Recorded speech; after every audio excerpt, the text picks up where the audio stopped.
Powell.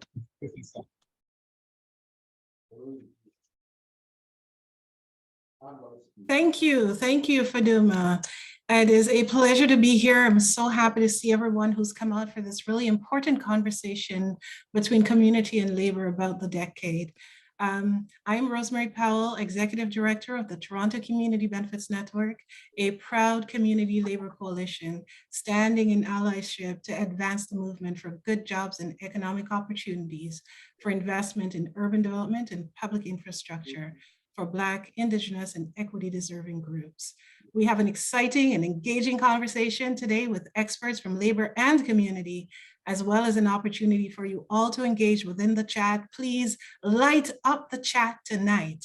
We'll also have some live performances, so we hope you will all enjoy the evening. It already started out beautifully with such good music. Okay, now I'll hand it back. Thank you, Rosemary. So I will just go over a few virtual housekeeping items. This meeting will be recorded and shared online after the program is done. If you would like to remain anonymous within the recording, please email info@laborcommunityservice.ca after the event. So we will make sure that you will be not featured. Feel free to turn on your video if you feel comfortable to do so. Everyone's mic will be put on mute. Speakers will be asked to unmute themselves when it's their time to present. You are invited to respectfully engage in the conversation within the chat through the below Zoom menu. Feel free to introduce yourself and say hi. We expect everyone to feel safe, free from harassment of any form. The chat and video will be monitored, and anyone who disrespects others will be removed from the event. If for any reason we have a technical issue or need to end the program, we will resume at another date and follow up with an email communication. I will now hand over to Rosemary to do the land acknowledgement. Thank you. So the Labor Community Services and the Toronto Community Benefits Network would like to acknowledge that the land we are on is the traditional territory of many nations, including the Mississaugas of the Credit, the Anishinaabe, the Chippewa, and the Haudenosaunee and the Wendat peoples. And it is now home to many diverse First Nations, Inuit, and Métis people. Toronto is covered by Treaty 13 with the Mississaugas of the Credit. We also acknowledge that there are many broken promises and treaties, and the need to work towards reconciliation with the original caretakers of Turtle Island, both in the present and for future generations. Also, we always like to just remind that the fight for community benefits builds on well-established practices with similar goals and principles, including over 300 privately negotiated enforceable agreements between Indigenous communities and developers known as impact benefits agreements. Back in early 2019, I participated in several conversations with Black leaders across Canada as part of the meetings of the minds. Representing the TCBN, I was also a member of the UND-PAD Push Coalition, which was formed to drive Budget 2019 commitments to improve the condition of Black people living and working in Canada. This push resulted in the Government of Canada recognizing the decade, as well as committing $5 million for Black community across Canada for 5 years to build community capacity. Through the meeting of the minds, it was there that I learned the statement of truth. And I don't know if there's anyone on this call today who's already had the opportunity to kind of read through the statement of truth, but I'm going to share it with you. So the statement of truth is about speaking truth to the Black settlers' experiences. And given Black History Month, I thought I would share this. So it goes. Our significant presence and contributions on this land predate the country of Canada by over 150 years. Indeed, up to 1961, over half of all Black people in Canada were Indigenous to Canada. Indigenous settlers to Canada includes your ancestors. Learn of that. Our sweat, skills, experiences, and contributions taken and used without consent and for free, built and shaped early Canada. Learn of that. For example, and this is where normally, if you know some of the great Black leaders across Canada or across the world, you would basically state this loudly. I decided to pull Reverend William Andrew White, who was the only Black officer in the No. 2 Construction Battalion who fought in the World War that started in 1914. He became a minister at the Cornwallis Street Baptist Church in Halifax and hosted a popular radio broadcast. He has undoubtedly pushed and carved Canada into the powerful promise that is today. Learn of that. People of African descent are resilient, brave, spiritual, and master builders who have been central to the campaign for equality and an equitable Canada. The new goal is African Canadian truth-telling. I really loved and enjoyed that. I hope I was able to convey that nicely to you. And at some point, I hope we can share it more broadly. Thank you very much. Starting today, learn of this. Yeah. Duma? Yeah, thank you, Rosemary. Thank you very much. I would now like to introduce our MC for tonight, our sister, Carol Wall, who really graciously accepted to MC last minute. So thank you, Carol, for really taking the time and be here. So let me read a few sentences. She was very, I said, just say 2 sentences about me. So I can talk about Carol the whole night, but the 2 sentences she accepted is Carol was the first human rights director with the former Communication, Energy and Paper Works Union of Canada, now Unifor, and labor educator. Since then, she began consulting with an anti-oppression, anti-racism lens. Then thank you, Carol, for being here, and I will hand over the night to you. Thank you very much. Enjoy.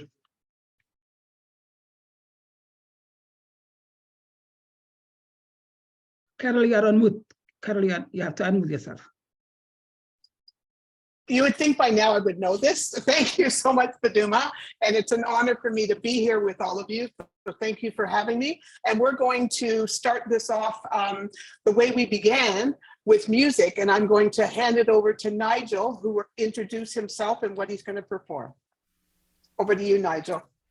Thank you, Carol. And thank you, Shireen, for inviting me, and Michelle for inviting me to sing this very important song. I had to learn it. So my first thing is, I hope I don't screw it up. This is called Lift Every Voice and Sing.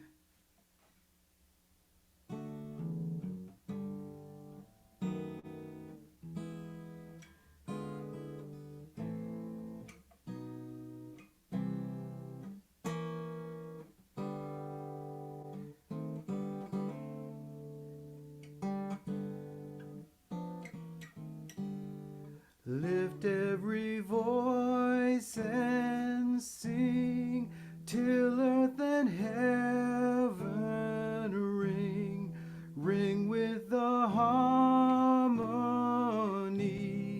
of liberty. Let our rejoicing rise till earth and listening skies. Let it resound loud as the rolling sea. Sing a song full of the faith that the dark past has taught us. Sing a song full of the hope that the present has brought us. Facing the rising sun of a new day begun, let us march on till victory is won.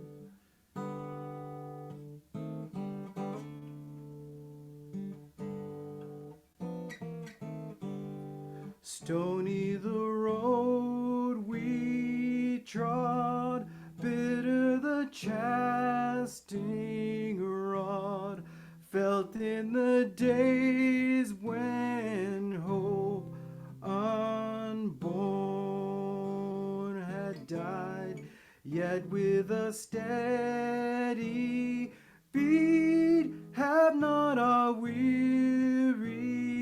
feet come to the place for which our fathers sighed. We have come over the way that with tears have been watered. We have come, treading our path through the blood of the slaughtered. Out of the gloomy past, till now we stand at last, where the white gleam of our bright star is cast.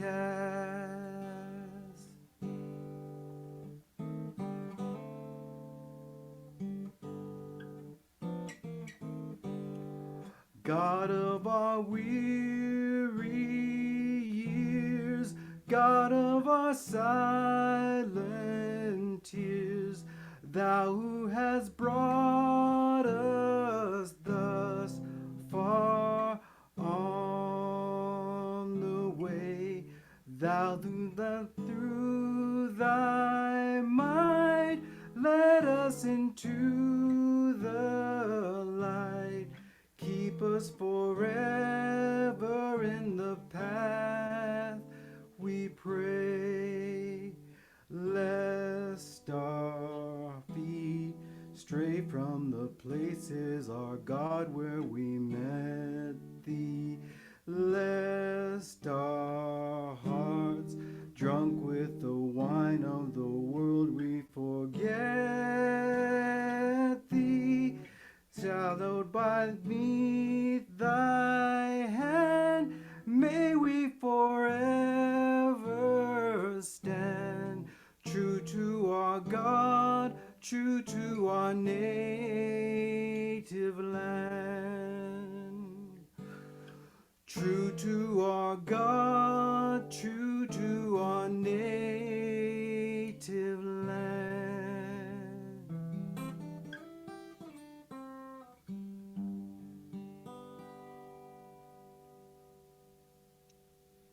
Thank you.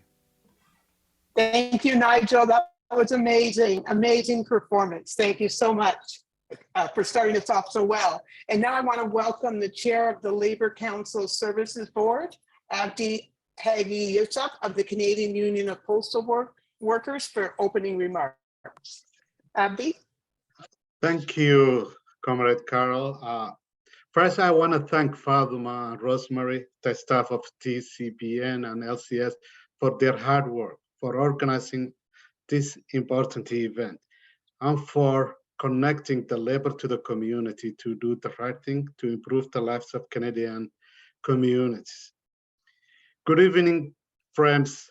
Thank you all for being here with us this evening in recognition of Black history, Black excellence, and Black futures. As we know, every month is a Black History Month, and every day our presence and existence has made the communities and spaces we are a part of and are in better. Tonight, we encourage you to celebrate one another while also engaging in the conversation of how much more needs to be done for the Black communities here and around the world.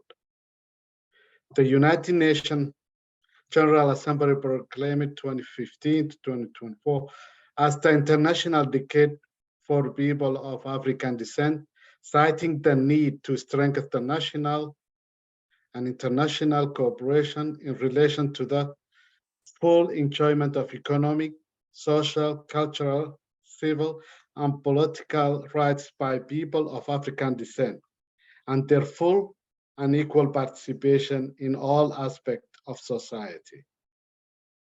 Today, our conversations are centered around what the recognition of this decade means for us here at home and how we can contribute to achieve this international goal. As part of the labor community movement and the Canadian community, we are not new to the conversation of advocating for Black rights.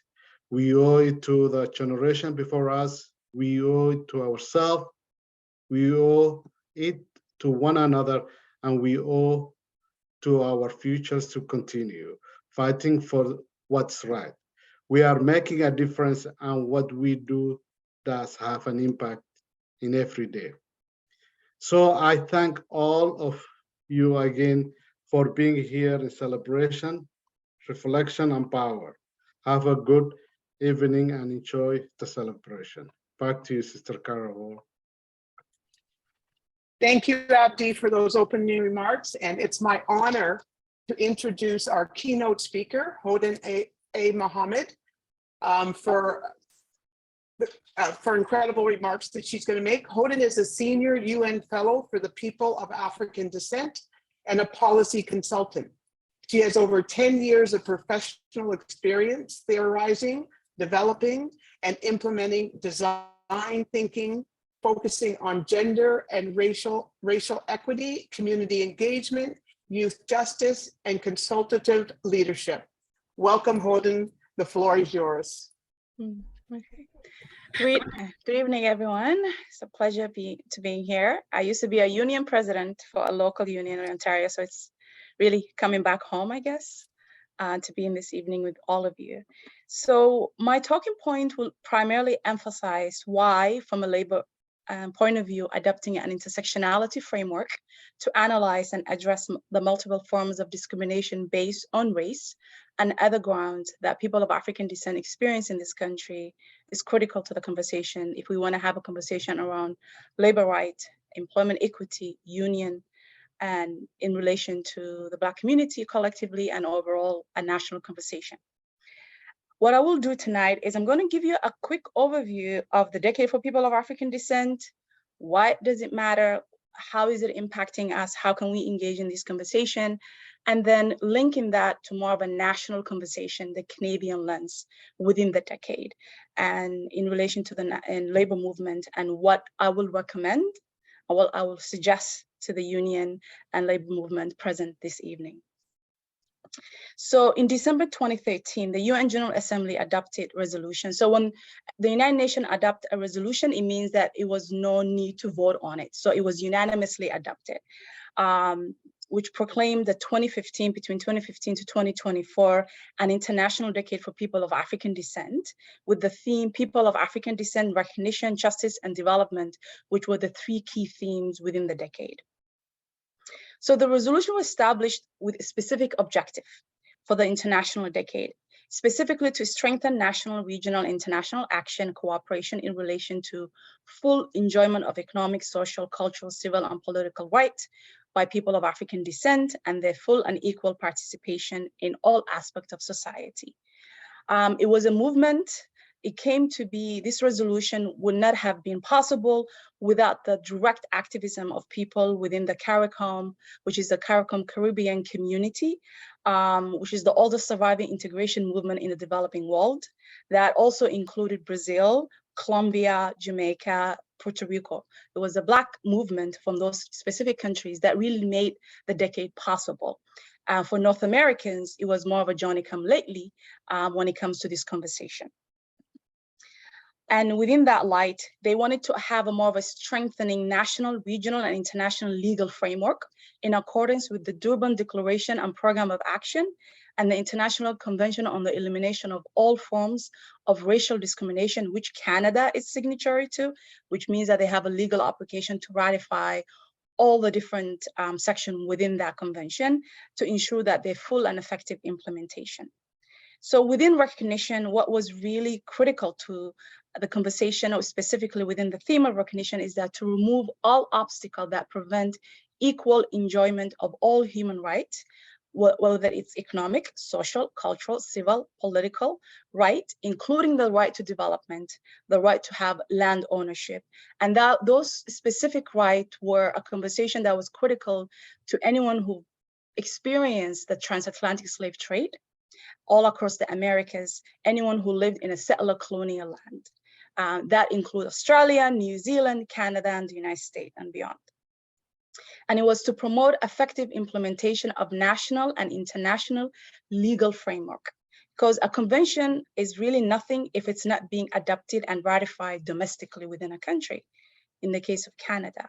They also wanted to have withdrawal reservation contrary to the objection and the purpose of the International Convention on the Elimination on all forms of racial discrimination, and consider withdrawing other reservation, because Canada and the United States have reservation within the International Convention on the Elimination of all forms of racial discrimination.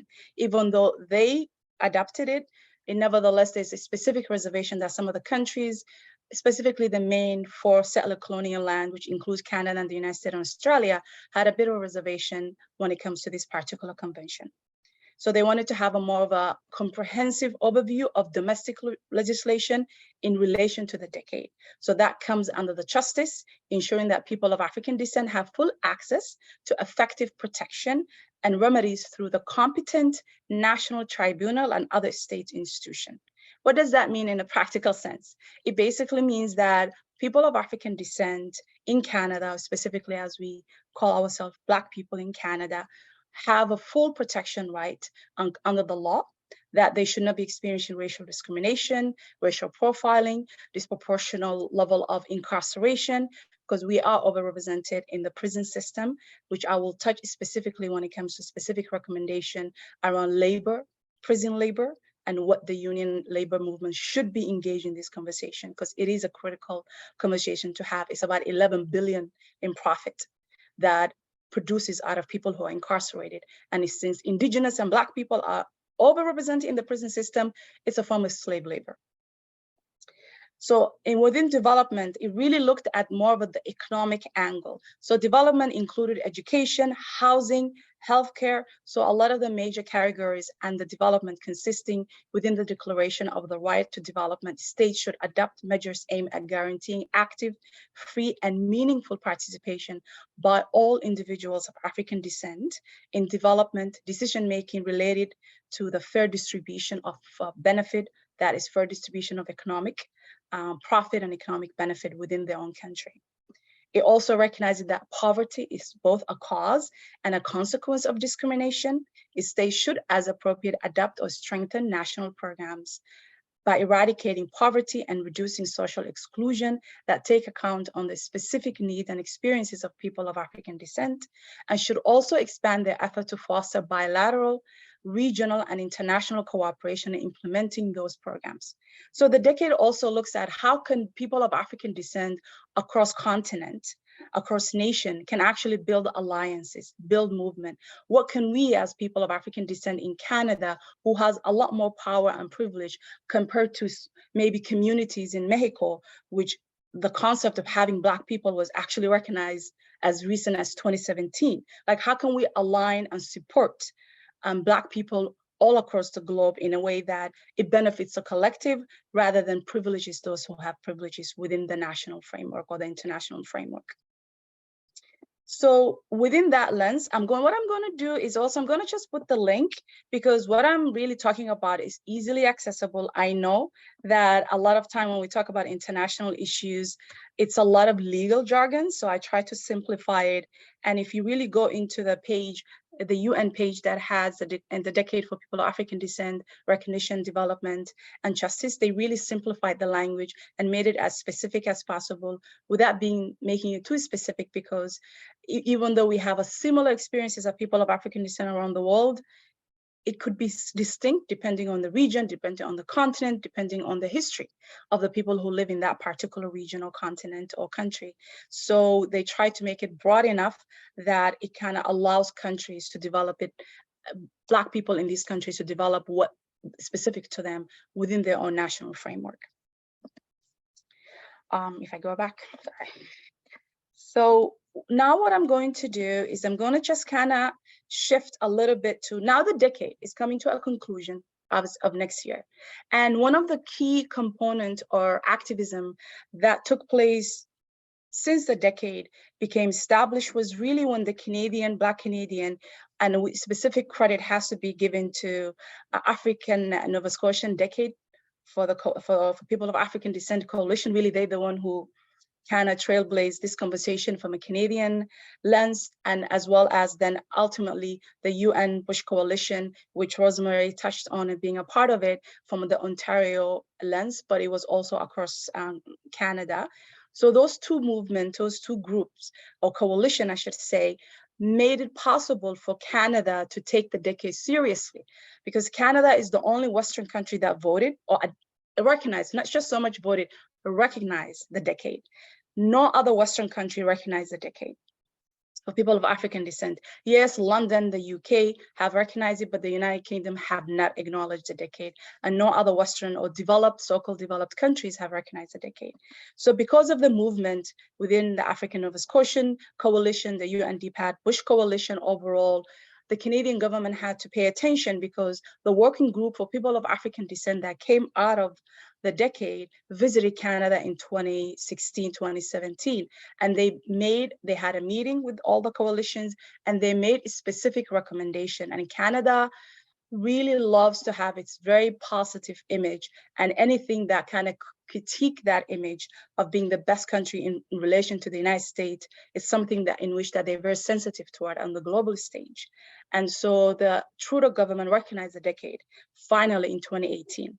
So a couple of years later. So by recognizing the decade, there's a certain international obligation, a national obligation, that the Canadian government should actually engage with these Bush coalitions, with Black people movement, who are specifically paying attention to recognition, development, and justice within a Canadian national lens. And within that kind of a conversation, so when the Black coalitions had those meetings, the working group for people of African descent, if I can find it, I think I put it somewhere here, really made specific critical conversation that even the labor movement in Canada can literally look at it, adopt it, and copy it if they see a fit.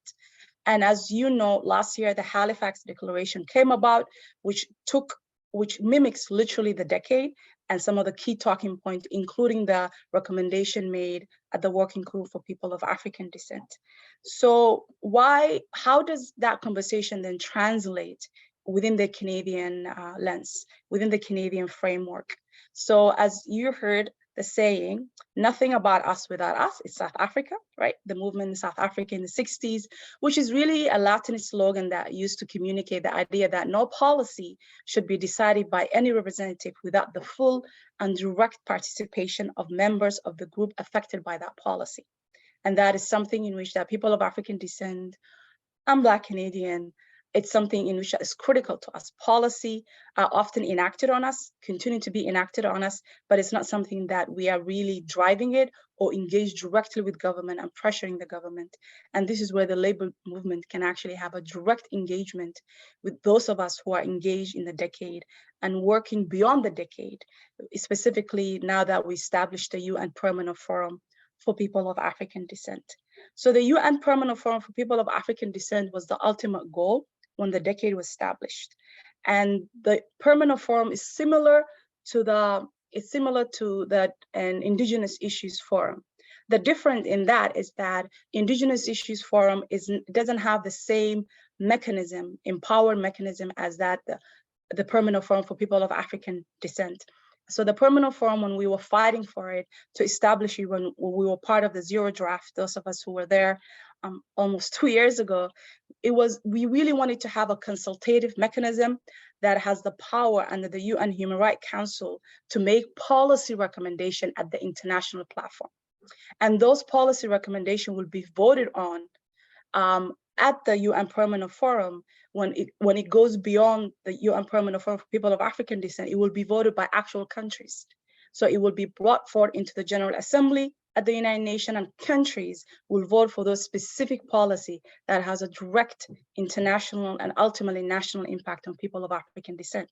So that is really the purpose of why the Permanent Forum for people of African descent exists.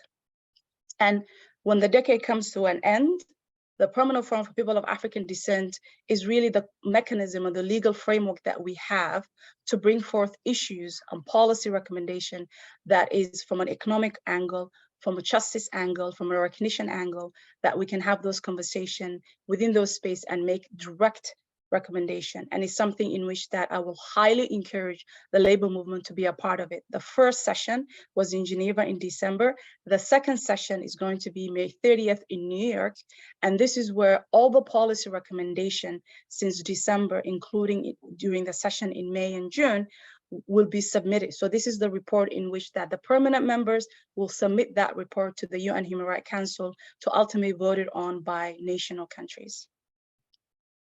And I'll share that in the link when I have the time, and I'll also forward informations beyond this conversation tonight.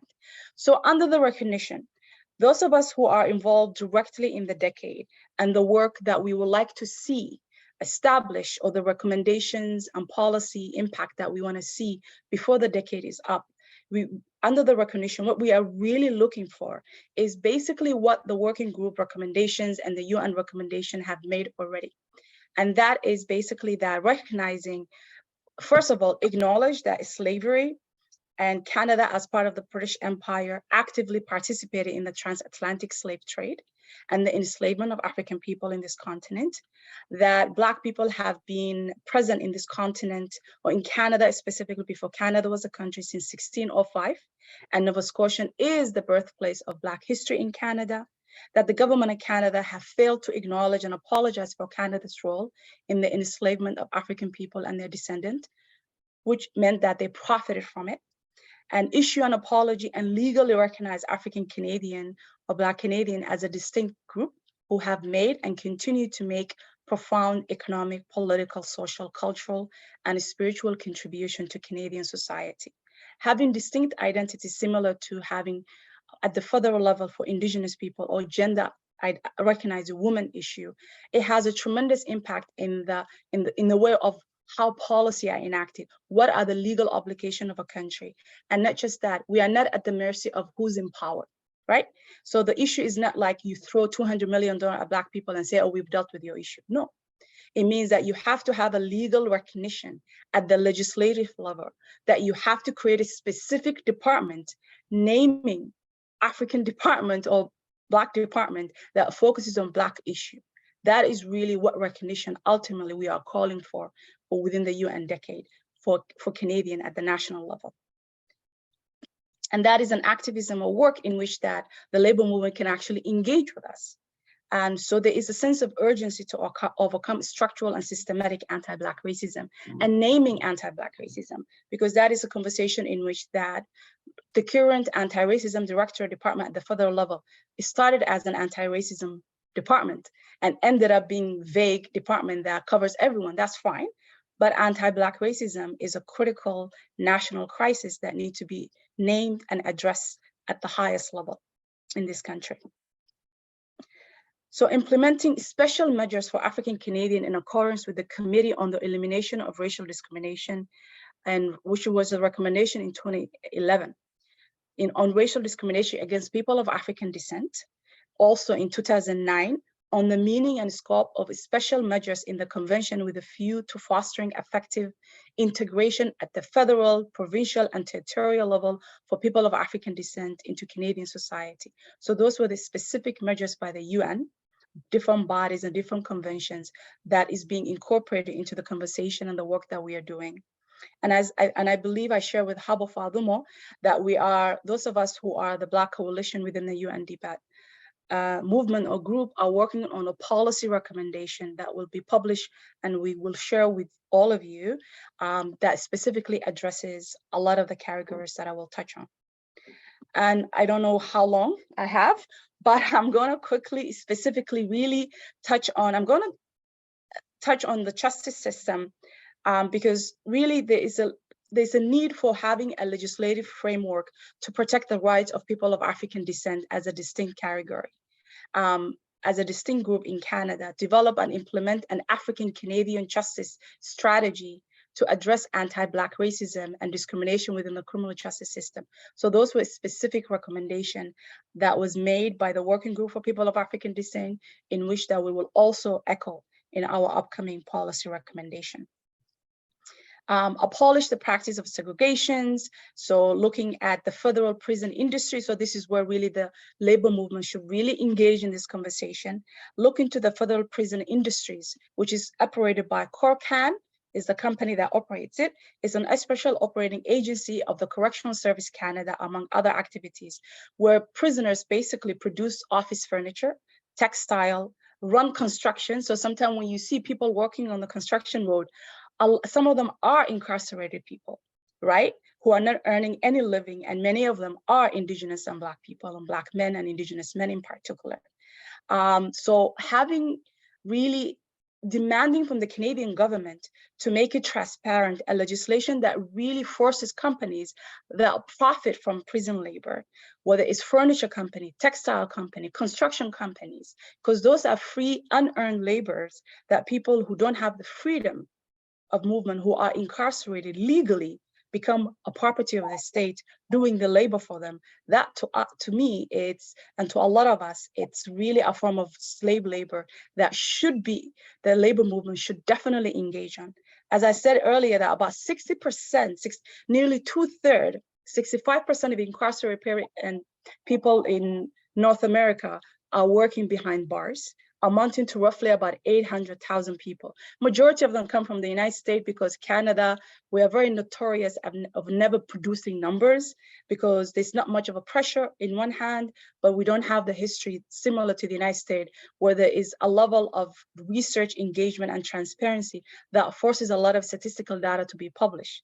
And one of the data that and the American Civil Liberties Union engaged in was that US prison workers produce about 11 billion worth of goods and services a year in the United States of America, right? And majority of them are Black labor. So incarcerated people who are producing and actually engage in economic profit without benefiting anything from it, it is a conversation, a critical, basic, fundamental human right that we should have. It is an anti-Black racism issue. It is a labor movement issue and a union matter. So now let me shift to development and just kind of sum up my conversation. So development, the Sustainable Developmental Goals, Canada is actually the co-chair or the chair, I think the co-chair of the SDGs, developmental goal, which the High Political Forum in July in New York will take place to look at what has been accomplished.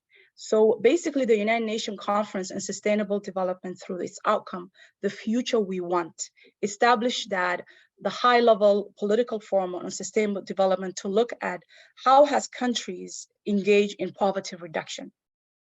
And within the decade, the 2030 agenda looked at envisioning a world of universal respect for equality, non-discrimination, as well as reaffirming the responsibility of all countries to respect and promote the human right without distinction of race, color, sex, language, religion, political, and other opinion, including disability, property, social origin, national, and other legal status. So the conversation comes in is that the Canadian government has pledged that no one will be left behind, no one left behind to reach the furthest behind. So the SDGs, so the Sustainable Developmental Goals and needs of the poorest and most vulnerable population in any nation. And Black people have historically and continue to be economically marginalized, right along with South Asian and as well as Central Asian communities and Indigenous population in this country. And when it comes from an economic point of view, which aligns very much. So the conversation of having no one left behind, you can't really have those conversations if you're not engaging with Black Canadian civil society coalition and their recommendation from an economic point of view. So there are 3 specific recommendations that I made in the slides. Sorry, Rachel. So the first definition was harassment. So the definition of harassment and violence in part 2 of the Canadian Labor Code. The code, what we are calling for, and this is really Andrea Pierce, one of the co-founders of the PUSH Coalition, the UNDP PUSH Coalition in Canada, to amend the code to include race. Specifically racism, to name racism within the code. And why does that matter? Statistics Canada estimate that racialized group will make up 1/3 of Canada's population. 1 in 3 Canadian by 2031 within the labor market will be people of color, right? And that was a statistic prediction 10 years ago, right? And so the labor market discrimination continued to be gendered and racialized. So according to the central policy, that the code has addressed gender, but not race. And it's been a struggle for Andrea to get the movement and the commitment from the government to really address the code, to amend the code to include racism. In 2020, Monroe Sheppel reported that a majority of respondents, 62%, agree or strongly agree that racial discrimination is a problem in their own workforce. Nearly 70% of individuals believe that racism is a problem in the labor market.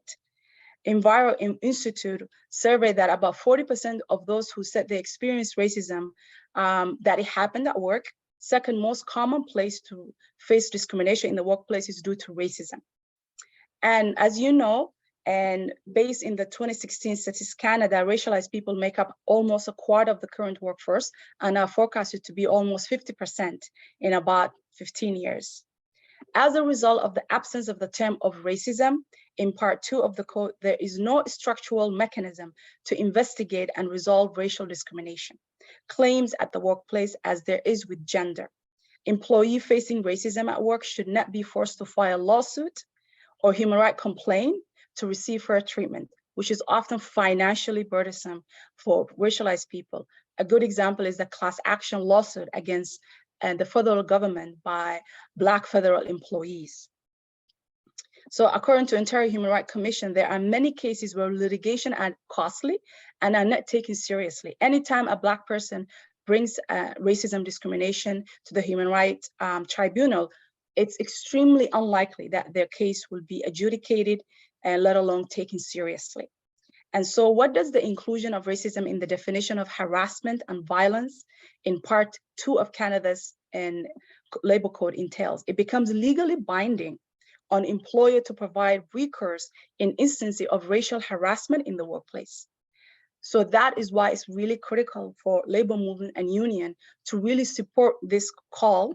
Specifically, the current call is the memorandum of to amend the labor code is actually being sponsored at the federal level, and is specifically sponsored by an MP, Matthew Green, that will make the amendment to the code, and it's being scheduled to, so when the memorandum of call at the federal level or at the parliamentary level it's becoming public, that is a conversation that I believe that the labor movement should engage directly, connect with Andrea Pierce, connect with MP Matthew Green, and see how can you support this particular action and this particular memorandum that will be introduced on the House of Commons.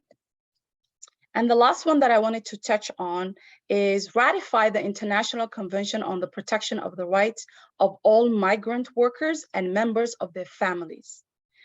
According to statistical data, I'm not going to get into the history of how this came about. It was a nonviolent movement from Venezuela, and Chavez, everyone knows who that is, but it became a global movement that really called on specific measures to protect workers' rights and to organize and secure better payment and working conditions of many, specifically in the agricultural industry.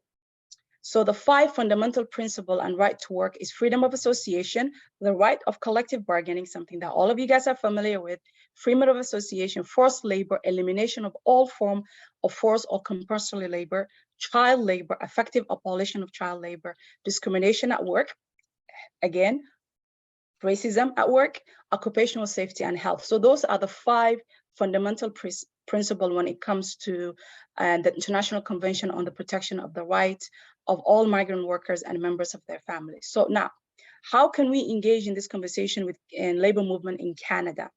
Canada has increasingly relied on migrant workers admitted to Canada temporary work permit between 2005 and 2006.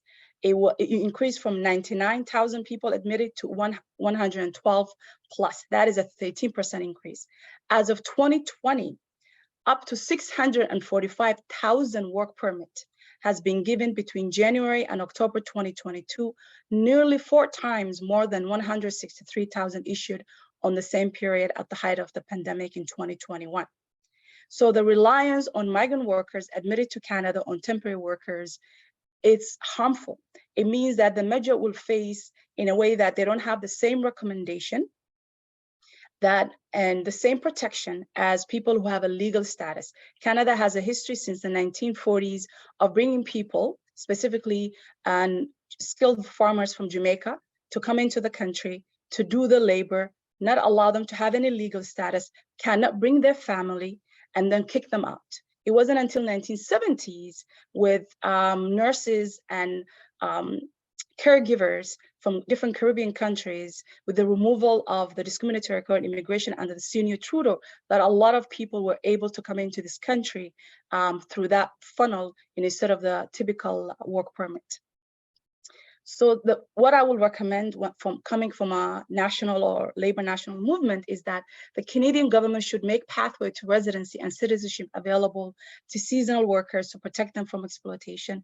By and large, seasonal workers are predominantly racialized men and women. Many of them come from Latin America by and large, and the Caribbean, because it's easily for them to bring them in as opposed to bring somebody or people from Asia or Africa. Increase access to permanent residency and enable labor mobility by issuing open work permits, because a lot of work permits are closed work permits. So it limits people's ability to have any level of movement when it comes to coming into this country under work permit. Regulating employers, because that is a big issue. In Ontario alone, all the grocery, when we go walk into that grocery, a lot of time the people who package, the people who are working in these farms, when the food is coming from so-called organic, local food, what we think is ethical, is actually a lot of people who came to this country through closed work permit, many of them racialized, doing the labor without much protection, especially at the height of pandemic. Many of them died with little cares and no statistical data or no legal costs for the employer, right? Ensure access to health services and adequate housing. If you bring people into this country, it's your obligation, and then both international and national right, because we do have legislation that exists that could be expanded to cover and migrant workers, to protect their right, to ensure they have access to healthcare, adequate housing, provide support and legal resources, community outreach and education to migrant workers on how to address concerns and disputes with employers, particularly linked to modern day slavery and other violations of their human rights. I hope I didn't go over time. So that was really my final point. Thank you so much, Hodan. That was an incredible presentation with lots of information and critical information and a call to action. So we're now going to engage our panelists in this conversation. And we're also going to have a quick Q&A session after the panel.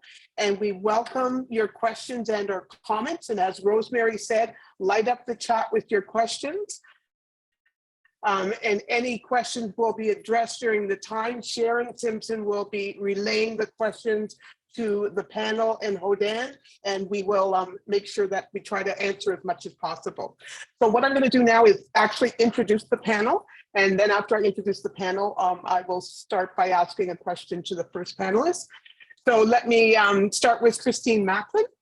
She's the treasurer of the Coalition of Black Trade Unionists, known as CBTU. In 2018, Christine became the Unifor Human Rights Director, now supporting human rights, equity, and the groundbreaking racial justice advocate program, of which she was pivotal in supporting bargaining, resulting in over 200 workplaces having racial justice advocates. Congrats, Christine. And Ahmed Gayed is the Secretary Treasurer of the Ontario Federation of Labour, Canada's largest provincial labour federation since 2019. He's a proud Black member of the Muslim community in Toronto and a supporter of grassroots and worker-led initiatives to assist organizing non-union workers so that they can benefit from union representation. And I also know he was the youngest member voted an elected position of the OFL.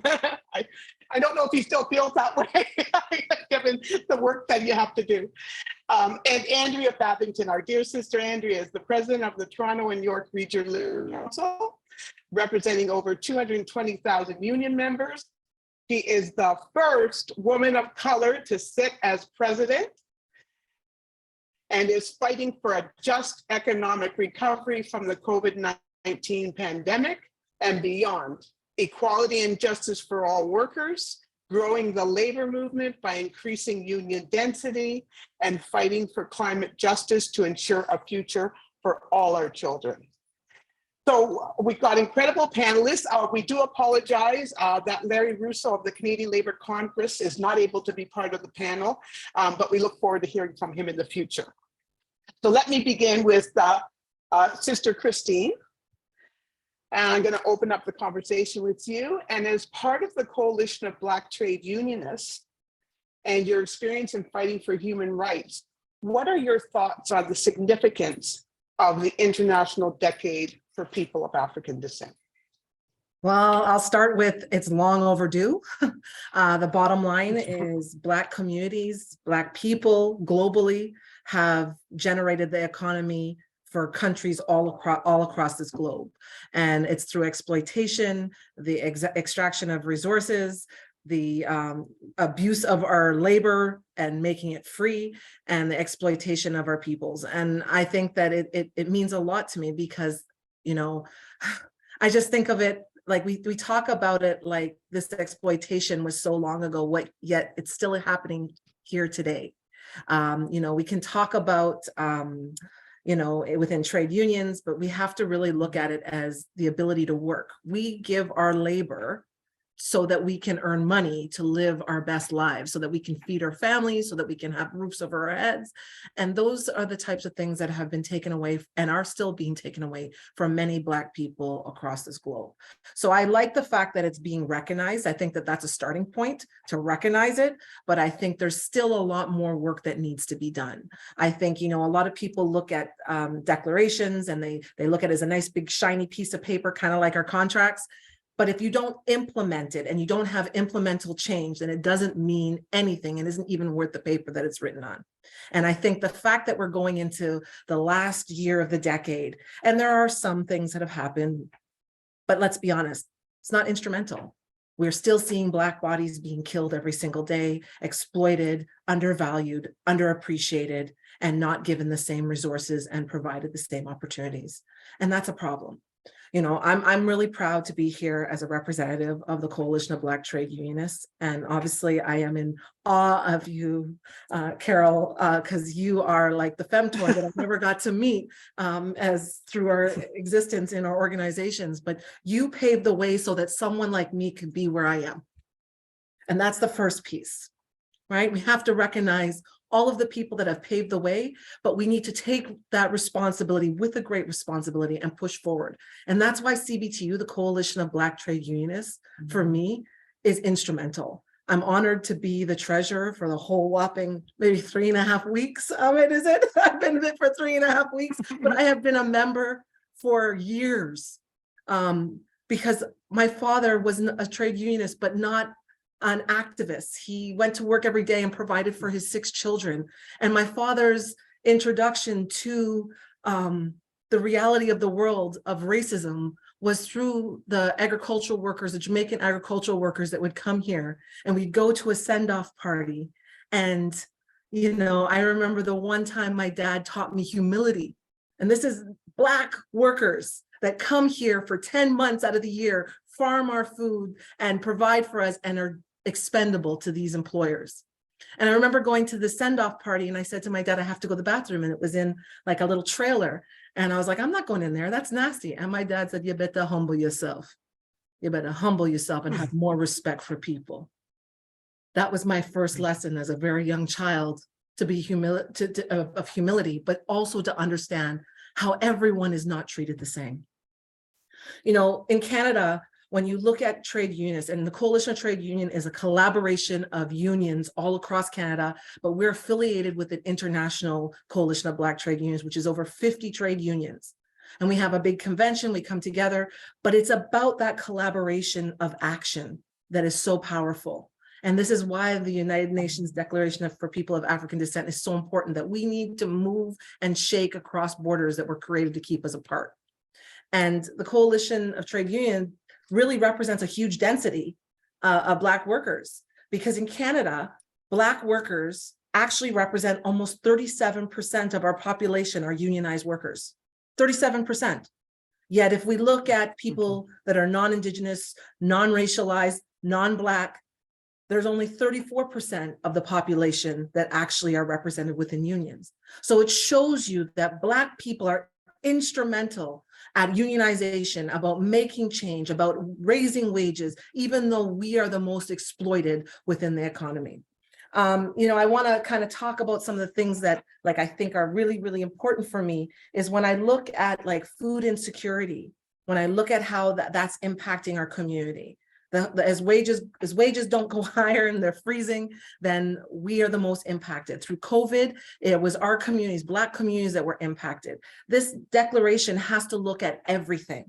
It has to look at, employment equity, about who's being hired, and not just in federally regulated employers. We need to make it a part of our movement. And I got to say, the Coalition of Black Trade Unions are making it, a big campaign that, listen, we need to have federal employment equity in all workplaces, regardless if they're federally regulated. We've participated in campaigns where we've talked about the environmental racism bill that looks at how Black communities are impacted by polluting industries and how it's always in our neighborhoods that it happens, and the impacts on our health, increase in cancer, the reproductive, it's impacting our reproductive abilities. It's having a number of diseases that we would have never been impacted with, and a number of health concerns that are directly impacting Black people, yet the health system is still doing this and throwing their hands up. It looks at the socioeconomic status and environmental risk. And, CBTU was instrumental in putting, motions forward, signing letters, supporting the community organizations and the governments that are pushing these bills. And it's important that we're a part of that.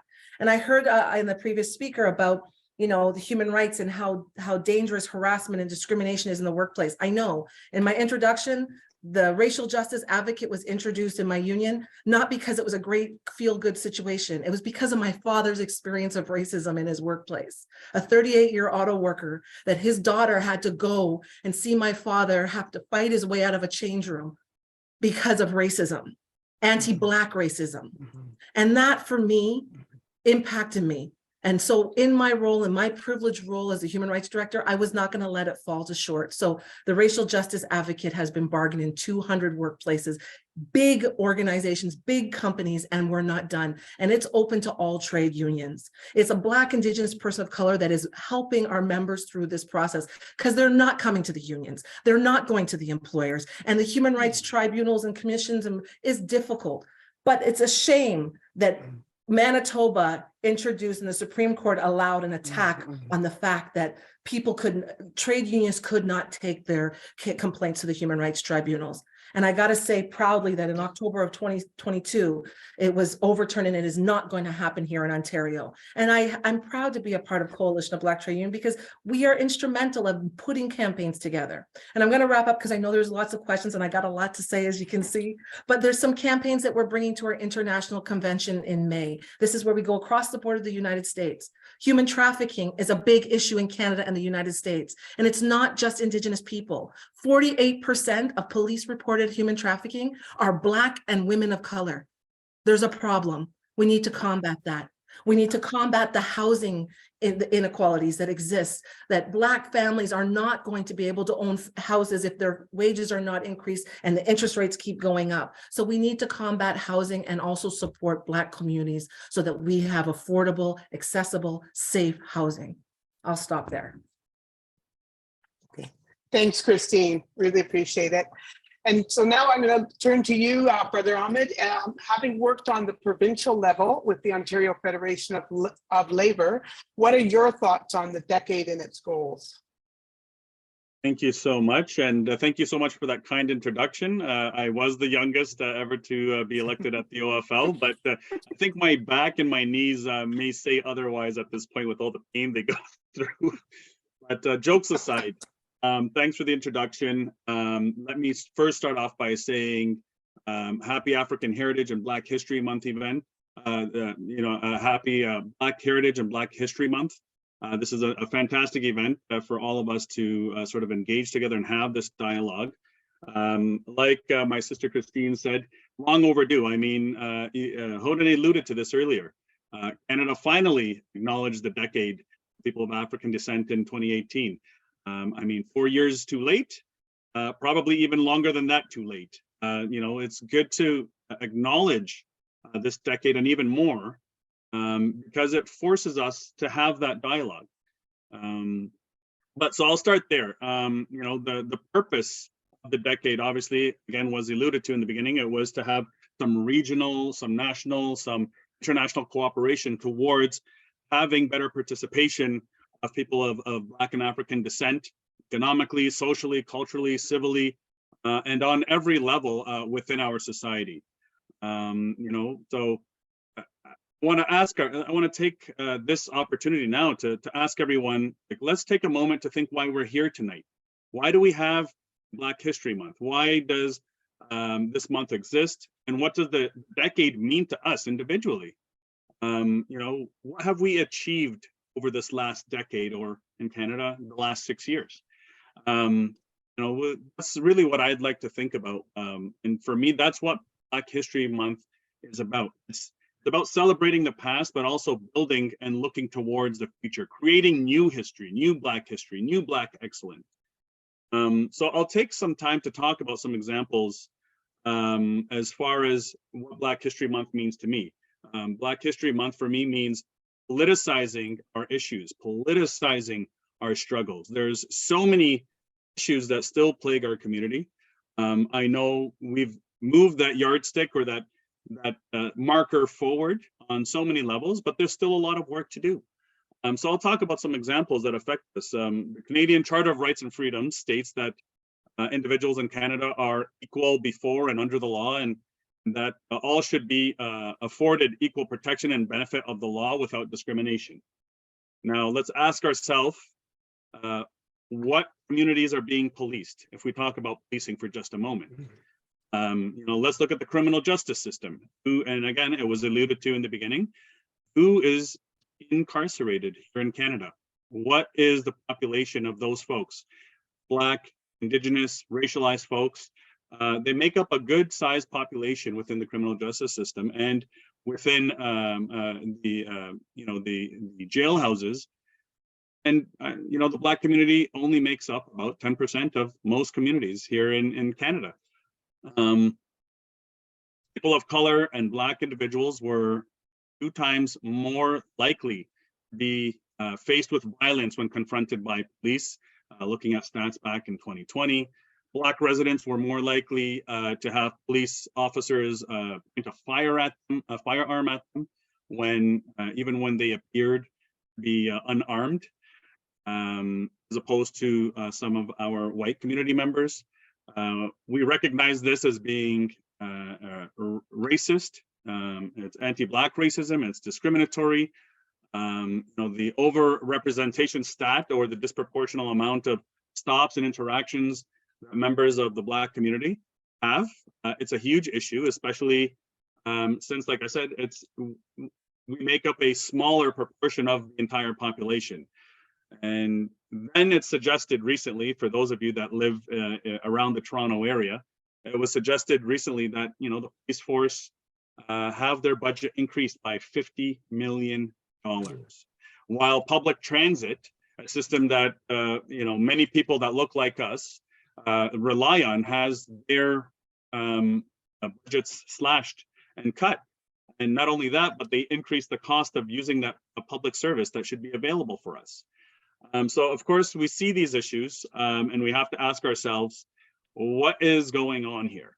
You know, Black communities are being over-policed. Black communities are reliant on public systems and transit and infrastructure. Black communities are not being kept safe by some of these very institutions that are supposed to be keeping us all safe. You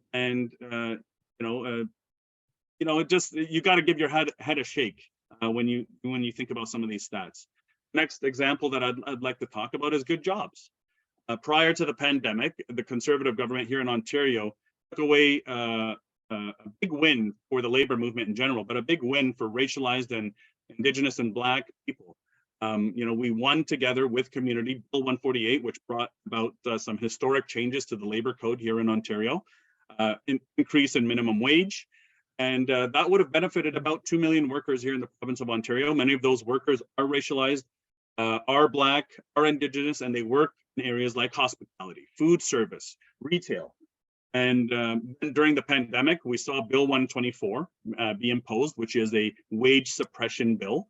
And it basically froze the wages and brought about some other changes that took away the ability of unionized workers to be able to collectively bargain at the table.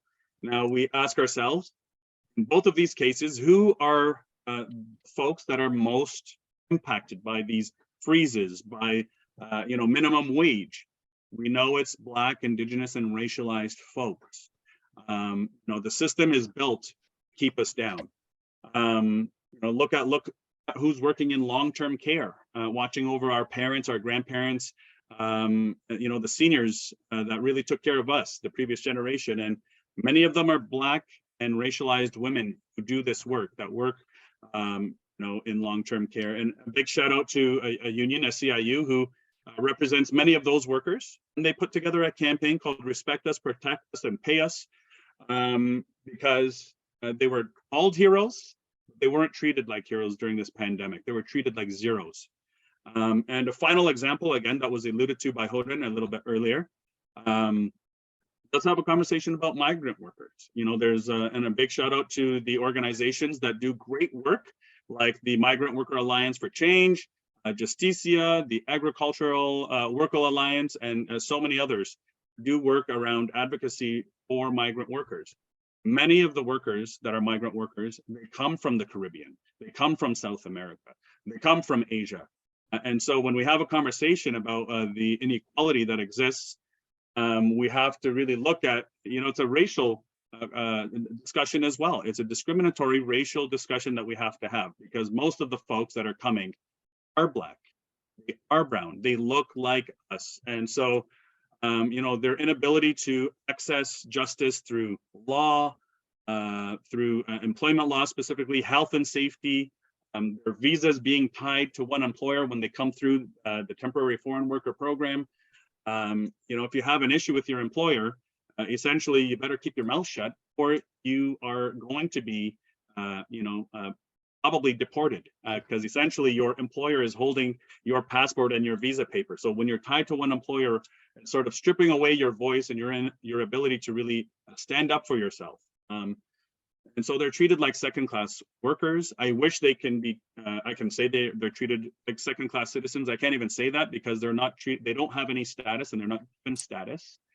They recently, won a historic fight. There is some pathway for some individuals to get that permanent residency. And when you have that PR status, it gives you more of a voice in the workplace.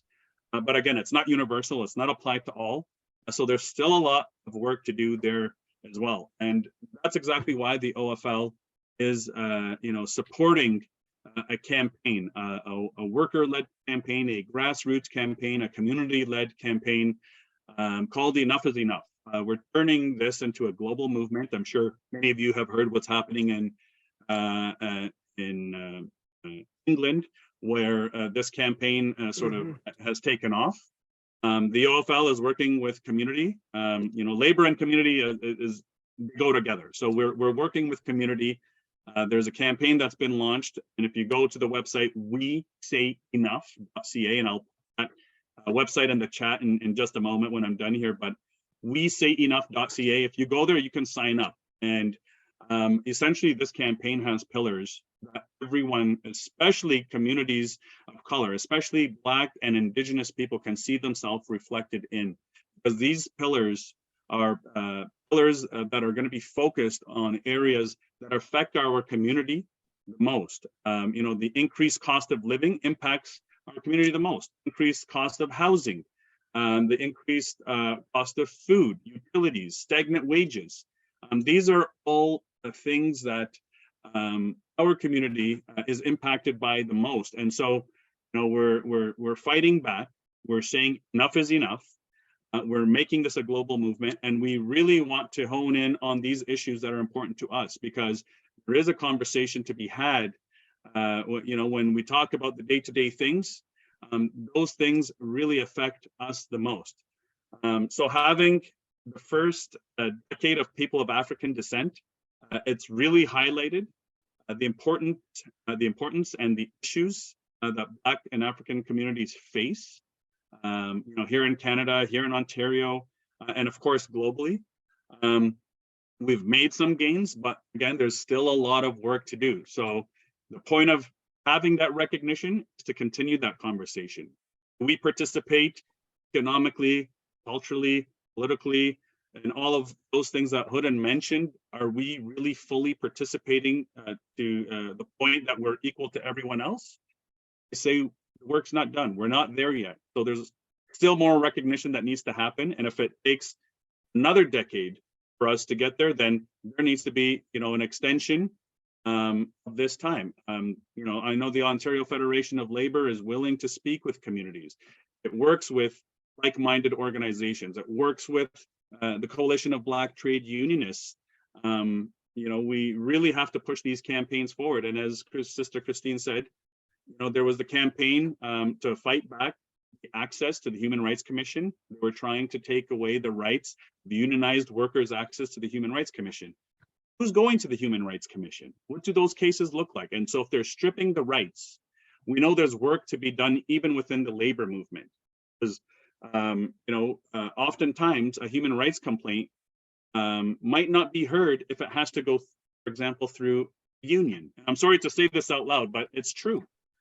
So having that direct access for you to be able to stand up and go to the commission and bring forward an issue, it's really important. And we worked side by side to run that campaign, to work with CBTU and to really push back and get that victory. We know it's happened in other jurisdictions in Canada, but it's not something that we'll see here in Ontario, thanks to the work of organizations like CBTU and the activists that exist there. So sorry, I probably went on a bit of a ramble there, but you got me going, and I'll leave it there for now. Thank you, brother. I can tell the passion is both you and Christine are very passionate. And now we're gonna bring in Andrea to this conversation, another passionate voice. And so, Andrea, we'd like you to please provide us with your thoughts about what the decade means to the labor movement and from the Labor Council's perspective as president. Thank you, Carol. Just listening to the speakers before, I would say, for anyone that's listening, and I believe most of who's attending this evening probably feel like they're the choir at this point. And we have the opportunity of, whether we came here as young children or born here, and our parents, grandparents before us that left, we actually have the opportunity of not able to forget this kind of struggle. We carry this, we carry it on our shoulder. We go into the workplace, into the school system, and probably labeled as angry Black people, angry immigrant, and very difficult for anyone to understand. And the younger folks who are angry, I think it's even worse. No one understands why young Black men and young women are just in the school system and not even in the workforce yet. And why are they so angry?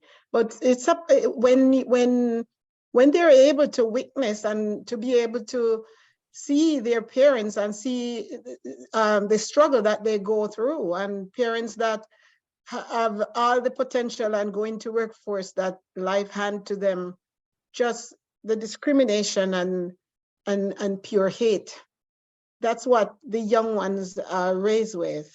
And over, as these stories are told, I think the difficult part of it for the most, thinking this is a new thing. This is a one-off thing.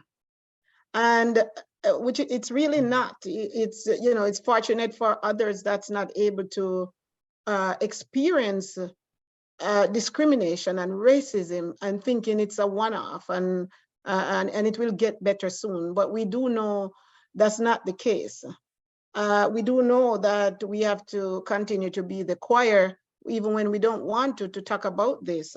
For others who have to share the stories of whether it's their parents or grandparents that came into this country as a nurse and wasn't even recognized.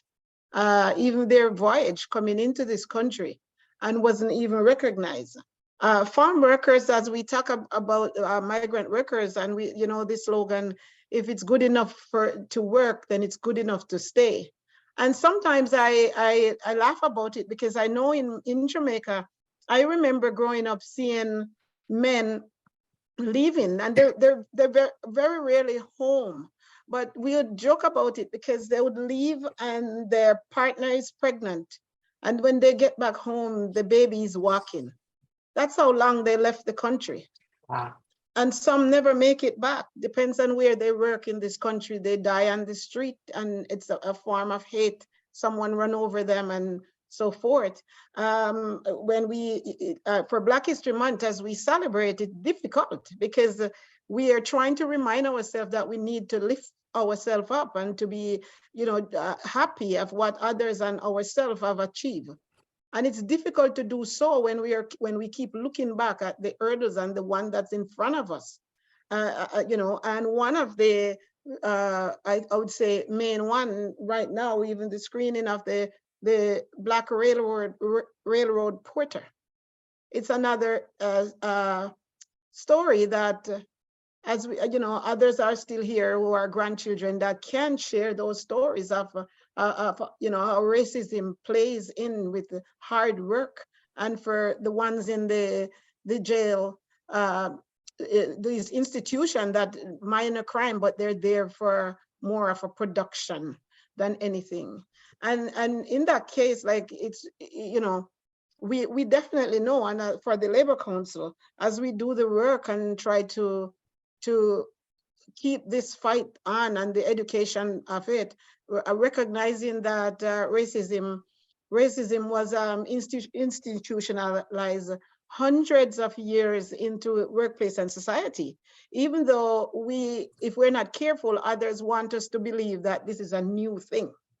The day that they realize, especially in the pandemic and just around with George Floyd, a lot of people think, I just believe you. I just believe you. I never did before.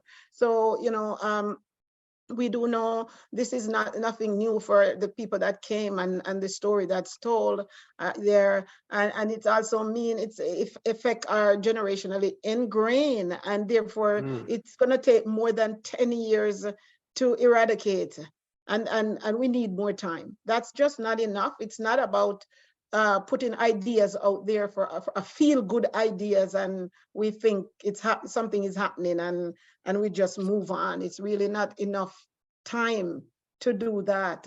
And and I just want to share a little bit, because even last year, where the Labor Community Service and Labor Council led anti-racism forum to look inwardly by focusing on anti-racism. And it's very important for us to look at every area where we continue the conversation, and not just to be the choir, but also to look at how we can go deeper and take action and become that voice for others that are still out there angry and looking for ways out into that. The transformational changes, again, as the LCS, the passion and pushing forward for these changes within the collective bargaining process in union, just to tap into the labor movement in how we can do that member-to-member racism and constitutional change within those unions. For Labor Council, we, as mentioned before, we have 220,000 members. And 220, that's 220,000 workers across the GTA. And our goal is to ensure that collective power is used to make positive change for not just the people within Toronto and York region, but for all people. As we do say that whether you're in the union, when you leave your workplace, you are in that community. So this is really about all people. That's what makes us stronger and we move forward. Our work encompasses ensuring everyone has basic human rights and that it's to live without prejudice and be judged based on the colors of our skin. So 36.9% of Canadian-based population live in Toronto, and that's more than third of Canada Black population. The work we chose to do and what we achieve will have a major impact, and it's not going to be an easy task to do that. Since 2019, LCS and the Labour Council launched the Yes It's Matter campaign to raise awareness of anti-Black racism, and have since created resources such as the self-care kit against racism, acknowledging that fighting racism is hard work and can also take a toll. If so many times we're in these discussions where people just throw their hands up and wondering, why do we really do this? Are we getting anywhere with it? We also undertake annual ongoing and special activity at the Labour Council with Labour Community Service and with Labour Education Center that tackle systemic and direct form of racism.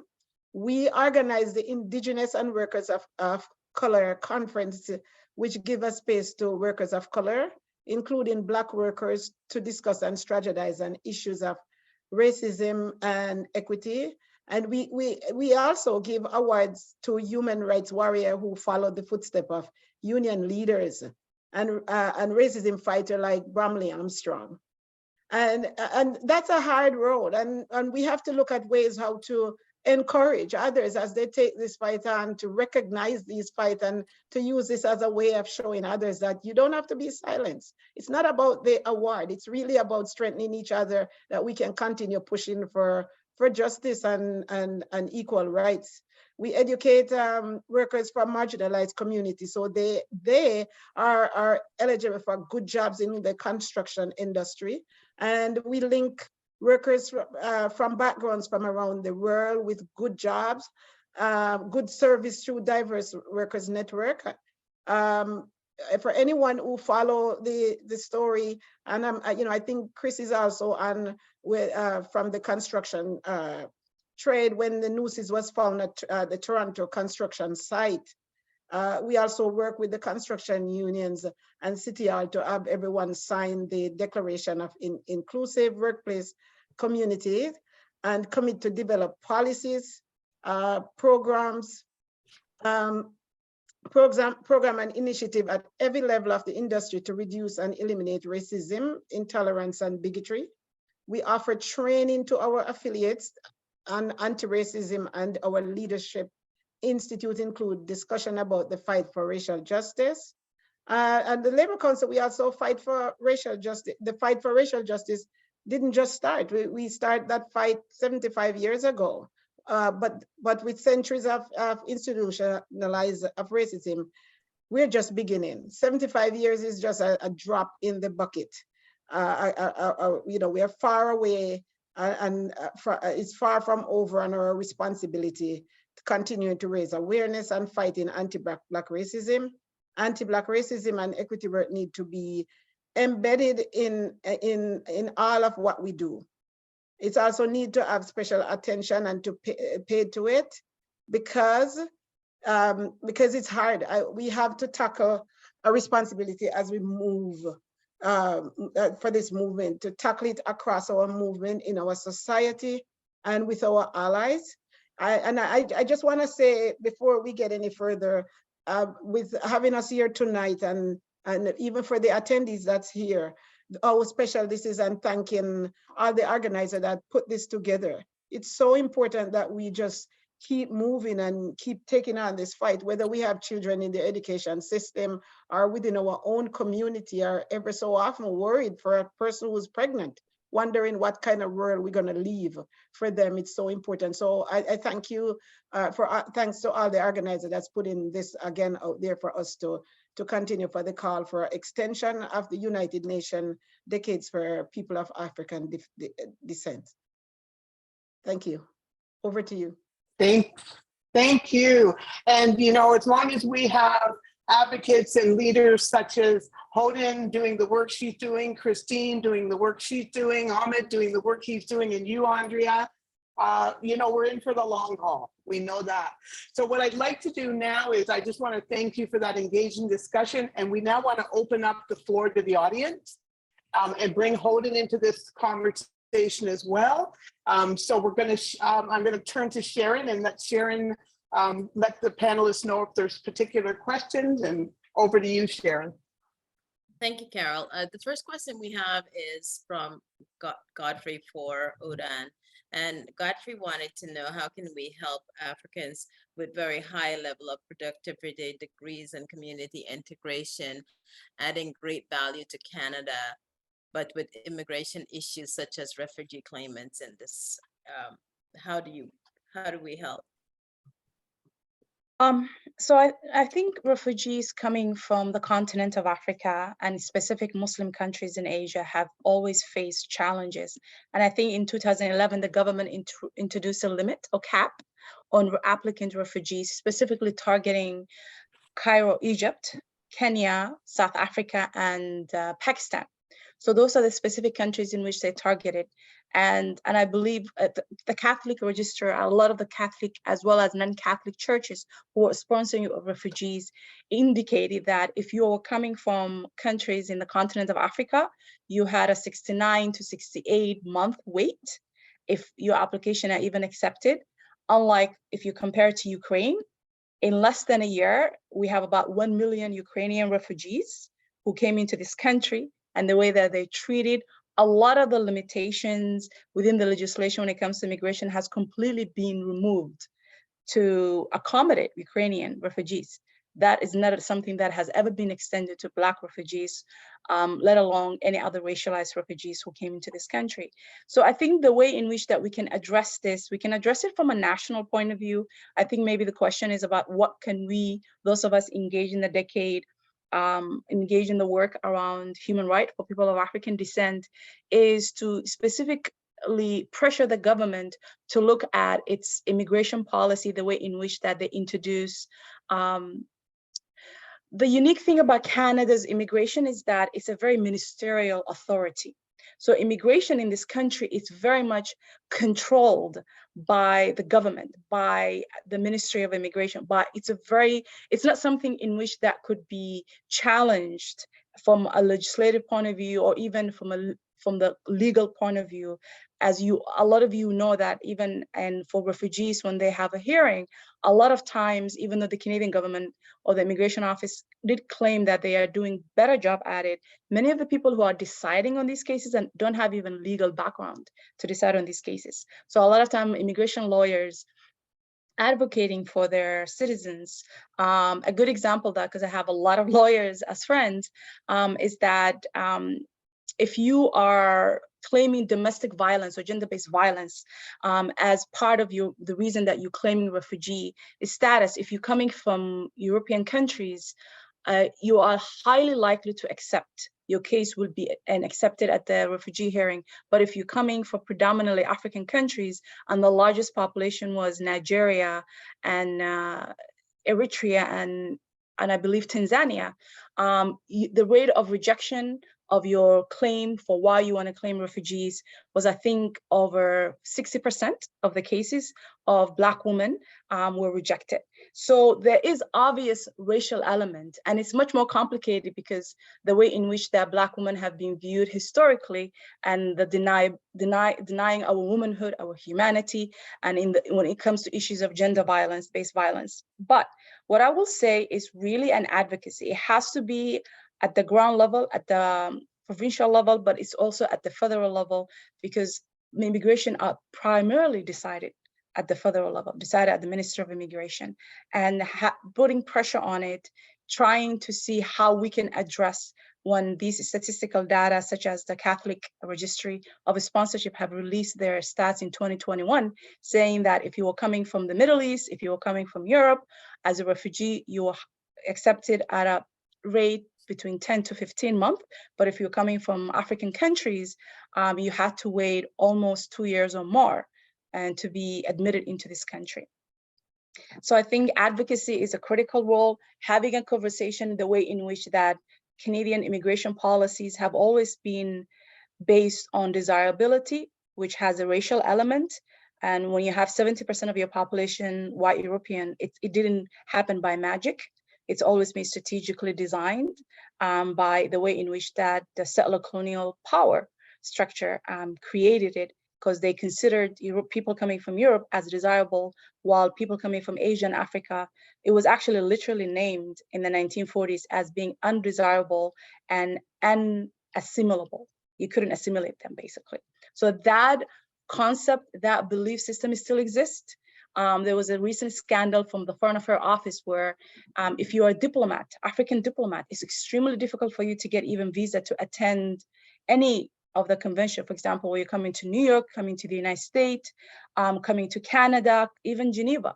I know somebody who is an American born, but he lives in Benin in Africa, in Central Africa, and he wanted to use the Beninian passport to come to the Geneva Convention, the UN Permanent Forum for People of African Descent, and he was rejected, right? So because he didn't want to use his American passport, that is an easy right for him to come, right? So that privilege that we have, the privilege of geographical privilege, national privilege that we have as Black Canadians, it's really the ownership is on us to advocate for Black people coming from and Caribbean, coming from specifically from the continent of Africa, to really advocate for changes within the refugees laws, the way in which that we assess who are the deciders when it comes to these cases, the way in which that the highest unemployment rate and for immigrant and refugee in this country are Black immigrants, Black refugees.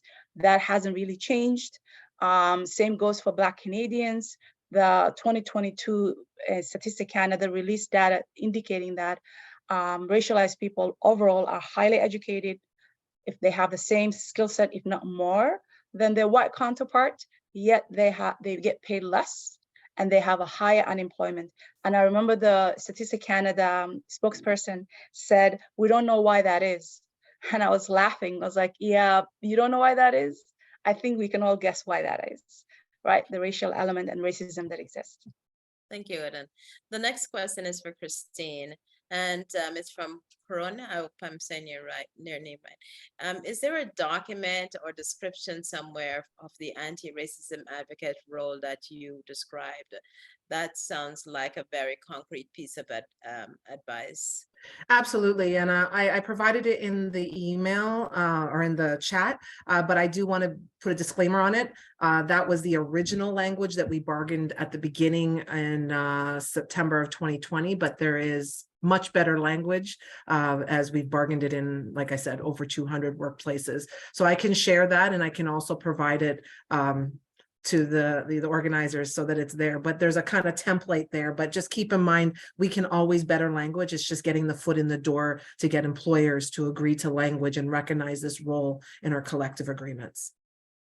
Okay, thank you. And from Lisa at 4400, and this is for, it wasn't specifically highlighted to anyone. So what concrete actions can labor and community do in an effort to have a combined lobbying effect? I think, Christine, you had made some reference to that, Mohamed, as well as done that. So maybe Mohamed, if you want to. Sure. You're slightly breaking up, so I think you called on me, so I'll just take the liberty and go. I think, like I was saying, labor and community are one and the one, unit, if you will. Our members that are union members, we're all part of a community. They all live somewhere. They all go to a church or a temple or a mosque somewhere. Labor and community are one and the same, and as such, we really need to go where our members are. That's the best way to organize. It's one of the oldest ways to organize, actually. Going to a faith-based group, for example, and having important conversations there, and that's where it really starts.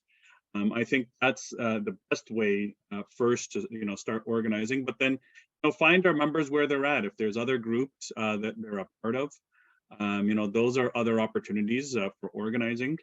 I think we need to come together to like our lobbying efforts need to be the same call. We have to have dialogue, which means we really have to sit down and have these conversations about what are the issues that are most priority for us to accomplish and to conquer. Have that dialogue, together a strategic plan, and then move forward. We really want to affect policy. We really want to go to these decision makers, these legislators, and give them an earful about the plan and the way forward that will best serve the community and best serve workers, really. And I'm gonna do another plug right over. Am I pointing the right way? Right over here. Enough is enough, right? Like, this is a community-led movement. We're helping to promote it and to push it and to bring people together. The things that I was talking about affect us the greatest. Affordability affects us greatest. Privatizing of like healthcare here in Ontario, and even in Canada, I'm sure there's other jurisdictions in Canada that are subject to this as well. We need to fight back privatization. Our public systems are there for a reason. They're meant to be accessible. We have union members, yes, that work in those jobs, and many of those members look like us. But more so, the access to those services as well needs to be accessible for all, not just to the person who has the most amount of money. So, protecting our public services is going to be key.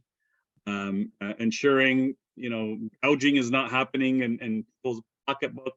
That's another thing that is part of the pillars, part of one of our pillars in this campaign. So I really think we need to have a concerted effort. We need to work with like-minded organizations. I'll say that again. OFL works with organizations like CBTU, the National Council of Canadian Muslims, and very many others. Some are, provincial bodies, some are national bodies, and like I said, the Enough campaign is an international movement. So we're turning it into an international movement and a national movement here in Canada. We're the first province to sort of bring this in and really push this forward. So our plan moving forward is ultimately to have representatives that sound like us, that have our similar experiences, and very importantly, look like us. So the ultimate goal is not to just lobby the current government. We will work with any government that is willing to work with us. I'll say that again. We will work with any government that is willing to work with us. We will do every single thing in our body to ensure that we have people that make policy and legislation that affects our community positively. We will do everything possible. The end goal is to have a progressive government here in Ontario. And I'm not shy about it. The OFL is a very partisan organization. We support the only party for workers, and that's the ONDP. And we will be, working towards getting as many members of that party elected and as many members that look like us elected here in Ontario. Thank you. So unfortunately, we don't only have time for one more question. And it's what 3 ways that labor can adhere to the UN Declaration theme, justice, recognition, and development. I think, Hodan, that really speaks to your presentation. If you have additional questions that I see in the chat and in the Q&A, I will capture those, and hopefully we will have a mechanism by which those questions are answered. It may be through the LCS TCBN websites, but that will be an endeavor on our part. Thank you. So Hodan, what 3 ways can labor adhere to the UN's declaration theme? Okay, I think I would say, I already kind of mentioned in my presentation, but I'll repeat it. I think the biggest one that the labor movement or union can take a leadership role in and join in the advocacy is the upcoming memorandum to the Honorable O'Regan, Ministry of Labor, which is really looking at the fair treatment in the workplace, recourse for racial discrimination in the workplace, which Andrea Pierce spearheaded. Really, was her baby, supported by the UNDPAD Bush Coalition, and it will be presented at the parliamentary level. And so that would be one I will highly recommend the union to be engaged in this and advocacy work to ensure that we do amend the Canada Labor Code to include racism as part of the definition of harassment and violence in the workplace. I think that would have a tremendous impact in a lot of the work that union do, in a lot of the challenges that the union are facing, and a lot of the impact at the provincial, federal level, because that it will address, it will guarantee a structural protection and a recourse for union, for labor movement to support their members, but also to have the overall national conversation around racism, anti-Black racism, and within the workforce, and to minimize and mitigate the horrendous experiences that racialized labor, and specifically within the lens of Black history, Black people in the labor force experience continuously. It has a tremendous psychological burden. Suicide ideation is a big issue that a lot of Black and labor experience in all different industries, including at the federal level. You know, because there's not much of a protection. Employment equity is supposed to be under review. When it comes to the so-called visible minorities, it's everyone except Black people. Everyone is considered except. When it comes to gender protection under the federal law, it's every woman and femme except Black woman and Black femme. So the issue comes down to anti-Black racism, the lack of protection, recognition for Black people. So that is what I would say the number one recommendation that I will make for unions and labor movement. Thank you to all the panelists and to you, Hodan, as our keynote speaker. I'll turn this back over to Carol or MC. Okay. And thank you, Sharon, and to everyone who participated in the discussion. From our conversation, the International Decade for the People of African Descent is important in that it signifies to the world the need to recognize our community struggles, achievements, and need for equality and justice. From our own individual contributions day to day to actions being taken on a local, provincial, and federal level. The work we engage in matters and needs to continue beyond this time frame. As I said, we're in for the long haul here. Allies also need to become more visible and vocal in their support. And I don't like to use the word allies anymore. I want co-conspirators. I want you in there with me, okay? And they need to be vocal. It takes a village, but it starts with individual actions coming together to build momentum. And what better vehicle than the labor movement? So as we wrap up our event, we want to end on a hopeful, inspired note, because we know that we're in for the long haul. So I'm going to bring in Nigel again and hand it off to him to bring us to a hopeful wrap up. Very much, Carol. Very enlightening conversation and information from everybody on the panel. Thank you very much, everybody. I'm going to finish with a Bob Marley tune, and it's called Redemption Song.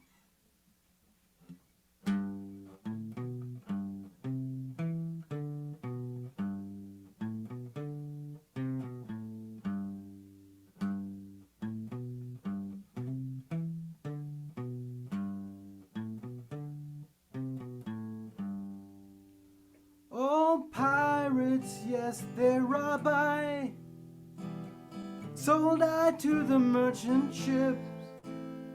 Minutes after they took I from the bottomless pit, but my hand was made strong by the hand of the Almighty. We forward in this generation triumphantly. Won't you help to sing these songs of freedom? 'Cause all I ever had, redemption songs, redemption songs. Emancipate yourself from mental slavery. None but ourselves can free our minds. Have no fear for atomic energy, 'cause none of them can stop the time. How long shall they kill our prophets while we stand aside and look? Ooh, they say it's just a part of it. We've got to fulfill the book. Won't you help to sing these songs of freedom? 'Cause all I ever had, redemption songs, redemption songs.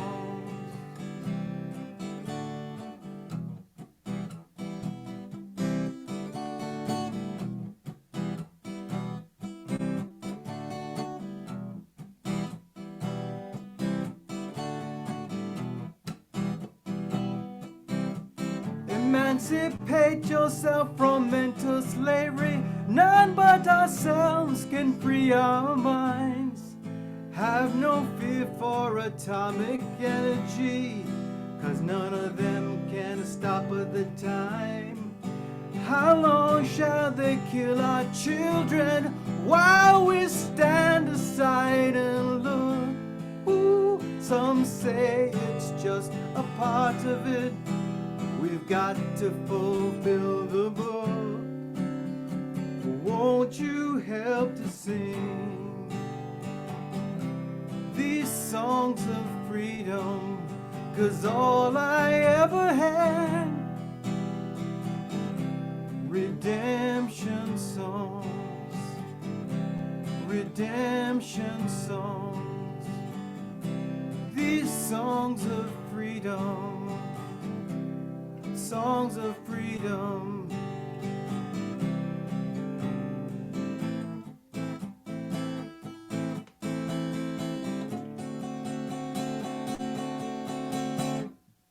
Thank you. Thank you so much, Nigel. What an uplifting, amazing performance. Thank you. Thank you. And now we're going to bring in Brother Chris Campbell to do closing remarks. Yes, thank you. Thanks, Nigel. Check if you can hear me. Check, mic check. Yes, so Yes, thank you.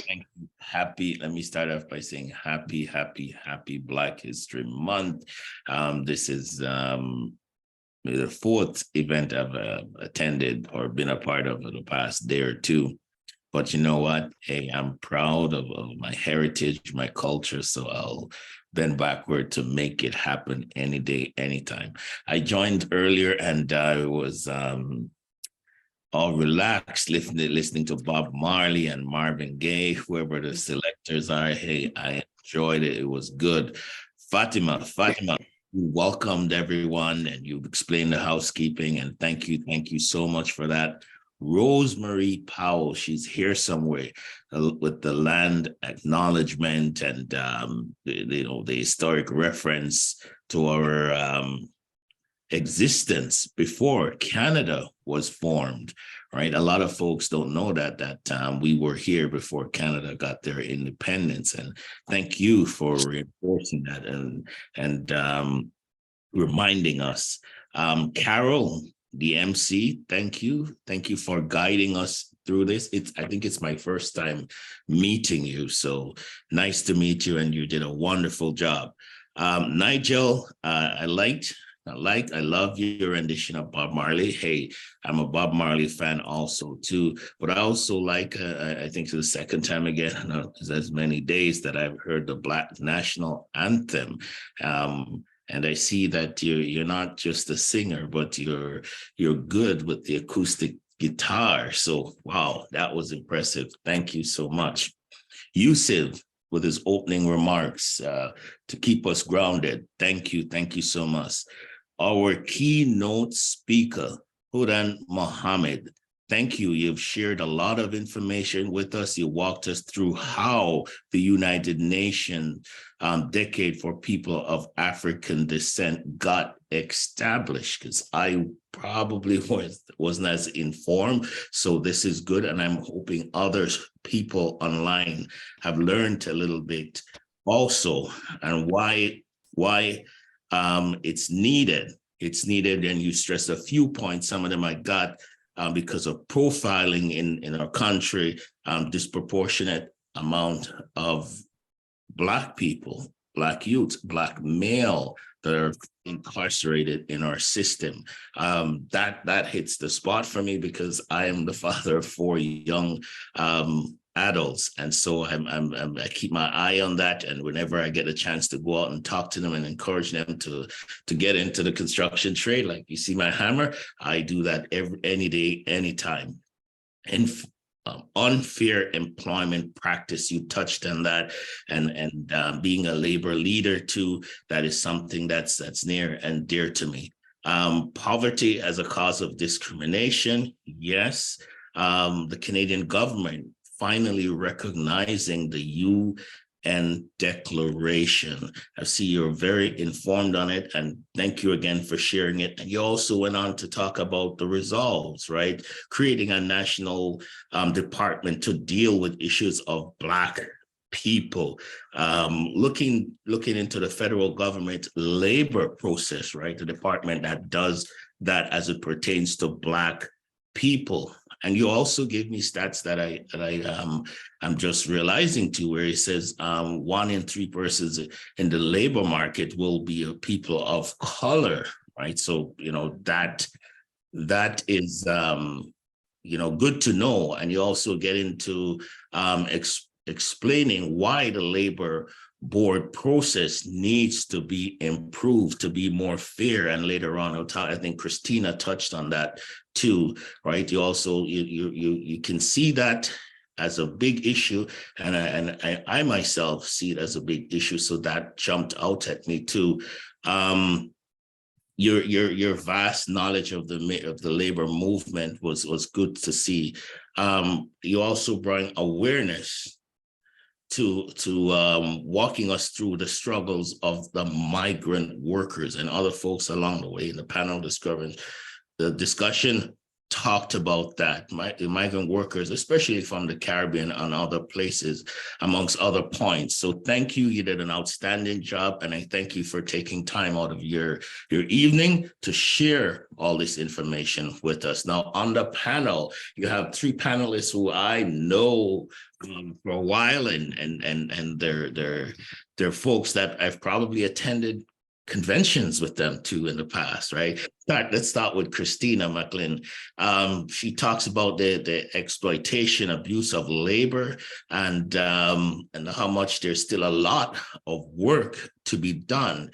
She talked about encouraging us to practice humility. She talks about her dad encouraging her to practice humility and be humble and be respectful to others, right? And use an example of going to visit the farm workers on site, and how that impacted her life, because years later she could sit here and talk about that, and that was, I found that special because it had a human touch to it. Now, Ahmed went on a lot of points and current affairs, and that was good, where he talked about politicizing, the government politicizing our struggle or history, and talk about reaffirming the unfairness of the justice system for male or people of color.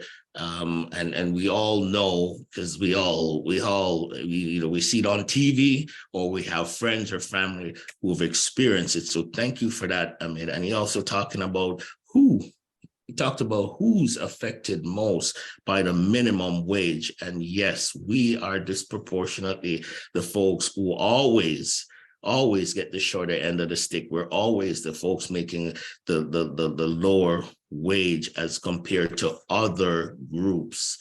Andrea had a few points too during her discussion. She asked the difficult question as to why are our children so angry? Why they're the ones to go and get into committing all these crimes, and they're always in the media. Why is it? And she tie a lot of it back to their fathers not being there in their family, or even she went back to her where she came from in Jamaica, where the father is the one that goes away on farm work, and when he comes back, his kids doesn't even know who he is because they've grown, and the father wasn't there when they're growing up, and he's there for a few months, and then he takes off again for 8, 9, 10 months, and he's gone. Not gone because he doesn't love them, but gone because he's trying to have a better life for them. He wants to work and so they can have a better life later on. She touched on the railroad porters and talk about their struggles and try to let us know the importance of never forgetting the sacrifice of these men and women that laid the foundation for us, that treaded the path for us today with their struggles in the labor movement or work conditions, right? So we today can enjoy what we have. It's not the best, but they had it even worse. And she went on to talk about the effects of generational effect of racism that's been ingrained in us, and how this is not something that will or can or will be changed overnight, that it'll take time. And she also goes on to itemize the ongoing steps that the Toronto York District Labor Council or Toronto York Regional Labor Council take to support their members.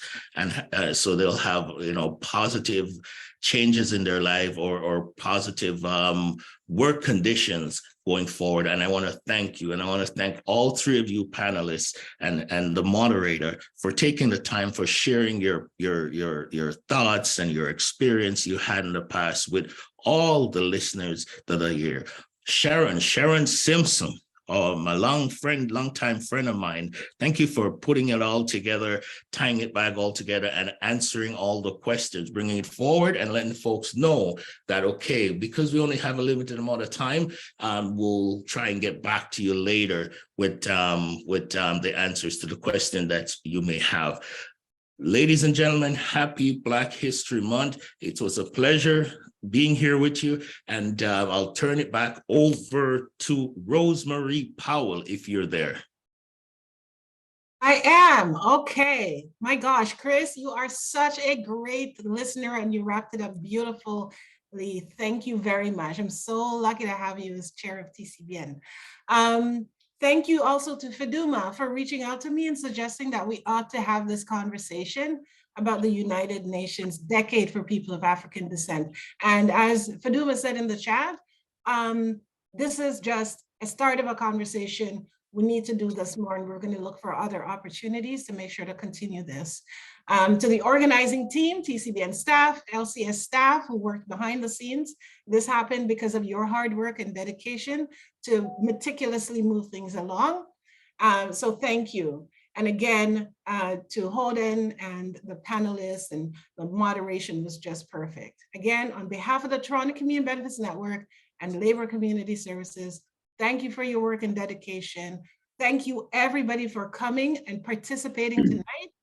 We are so proud to be walking this journey hand in hand with you.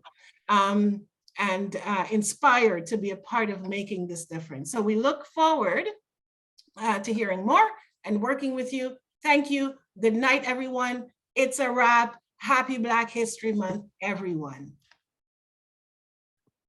Thank you for coming. Thank you so much. The conversation will continue, and we will invite you all in March for the International Day of Elimination of Racial Discrimination. It will be continuation of the discussion we have started tonight. So we will continue the discussion in every opportunity we have. So the next opportunity will be in March. Thank you all. Good night. Now is a good time for everybody to get off mute. Bye. Thank you. Goodbye, all. Take care. Unmute and say bye. Bye. Bye. Thank you so much. Goodbye. Thank you. Thank you.